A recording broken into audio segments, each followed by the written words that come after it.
ಸರೋಜಮ್ಮ ಅವ್ರ ಬಗ್ಗೆ ಇಡೀ ಪ್ರಪಂಚವೇ ಹೇಳುತ್ತೆ. ಮೊಟ್ಟ ಮೊದಲ ಬಾರಿಗೆ ಪ್ಯಾನ್ ಇಂಡಿಯಾ ಸಿನಿಮಾಗಳಲ್ಲಿ ಆ್ಯಕ್ಟ್ ಮಾಡಿರುವ ಪಂಚಭಾಷಾ ತಾರೆ ಅನ್ನಿಸ್ಕೊಂಡಿರುವ ಪದ್ಮಶ್ರೀ ಪದ್ಮಭೂಷಣ ಇವೆಲ್ಲ ಪ್ರಶಸ್ತಿಗಳ ಪುರಸ್ಕೃತರು ಇವರೆಲ್ಲರೂ ಕೂಡ ಅಂದರೆ ಇಡೀ ಚಿತ್ರರಂಗ ಅವರು ನಮ್ಮವರು ಕನ್ನಡದವರು ಅಂತ ಹೇಳ್ಕೊಳ್ಳೋಕ್ಕೆ ನಮಗೆ ಹೆಮ್ಮೆ ಅನಿಸುತ್ತೆ.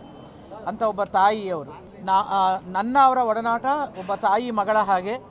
ಪ್ರತಿ ಸಾರಿ ಏನೇ ಆದರೂ ಕೂಡ ಮೊದಲು ಫೋನ್ ಬರ್ತಾ ಇದ್ದಿದ್ದೆ ಸರೋಜಮ್ಮ ಅವ್ರ ಫೋನ್. ಮೊನ್ನೆವರೆಗೂ ಕೂಡ ಅವರ ಮಗಳು ದುಬೈಗೆ ಹೋದಾಗ ಈ ಥರ ಹೋಗಿದ್ದಾಳೆ, ದುಬೈಗೆ ಹೋಗಿದ್ದಾಳೆ, ನೀನು ಆದರೆ ನಾನು ಬಾ ಮನೆಗೆ ಅಂತೆಲ್ಲ ಕರೆದ್ರು. ನಾನು ಬೇರೆ ನಾನು ಅಂದ್ಕೊಂಡೆ ಅಮ್ಮ ಬರ್ತೀನಿ ಇಂದು ಬಂದುಬಿಡಲಿ ಮನೆಗೆ ಅಂತ ಹೇಳಿಬಿಟ್ಟು ಫೋನಲ್ಲಿ ಇಟ್ಟವಳು.